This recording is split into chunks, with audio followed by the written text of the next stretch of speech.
Makikikain kami. Let's go! For today's video guys, kami ay makikikain lang naman ni Mahal. Birthday celebration nga ngayon ng aking mama, kaya kami pupunta doon ni Mahal. Papunta pa nga lang kami doon pero naiisip ko na kung ano yung babalutin ko. Charis! Aba pagpasok ko, inahamon agad ako. Hindi yata na ito alam, kaboses ko si Regine Velasquez. At dumating na nga yung mga pagkain. Pero pwede ka bang kainin? Wow! Guys, warm up lang to. Huwag kayong kabahan. Ito lang to. Pinagbibigyan ko na ang sisig ko kasi siya naman ang bumili ng mga pagkain na yan, no?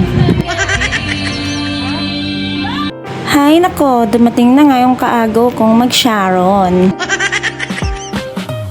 First stage ng pag-aatichona, ayan na, dumating na.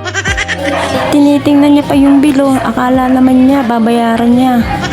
Sa Taste of Joy nga pala kami umorder ng foods, pero yung togi na yung gawayan ni Mama. Ang mga in-order namin is sisig, pichi-pichi, palabok, tsaka barbecue. Lahat naman siya masarap, pero yung pinakamasarap for me is yung barbecue. Sulit yung bayad nyo, pang pamilya talaga, kaya try nyo na siya. Kaya Taste of Joy, baka naman. At meron pang isang nagpakitang gilas na para bang siya daw si Arthur Nergi.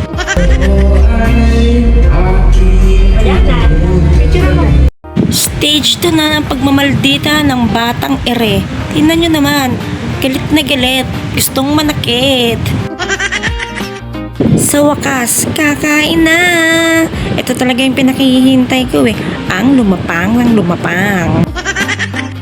At dahil nga kainan na, syempre wala nang pansida, no? Kanya-kanyang kain. Guys, kaya naman late nag-celebrate si Mama ng birthday kasi madalang na rin kaming magkita-kita kasi lahat kami may mga trabaho na. Syempre, busy na ang mga people na para bang kami na ang tagapagmana ng mga kumpanya. Pero sa totoo lang guys, ito talaga yung isa sa mga pinaka-the best na memories sa amin. Kasi sabay-sabay kaming kumakain, nagkakwentuhan kami, nagkakamustahan kami kung ano ba nangyari sa aming mga buhay, mga ganun. Kasi before, hindi naman namin to nagagawa. Pero ngayon, di ba, ang sarap sa feeling na nakakabili na kami ng kahit papano na masasarap na pagkain. Aww. Kaya thank you Lord talaga kasi dahil sa Kanya, kaya namin nararanasan to. Kaya tigilan na tong drama na to dahil naiiyak na ako. Hala, Pag ganito ang galawan, alam mo na kung ano, nagbabalot na kami. Siyempre, hindi magpapatalo yan kung ano ang dala ko, dala niya rin. Tayo guys. Tapos na. Sino ba talaga ang nag-Sharon? Ako ba o ikaw, Mahal? Uwi na nga kami guys kasi tapos na yung simpleng salo-salo namin. Simple lang pero masaya. Next vlog ulit. Bye-bye!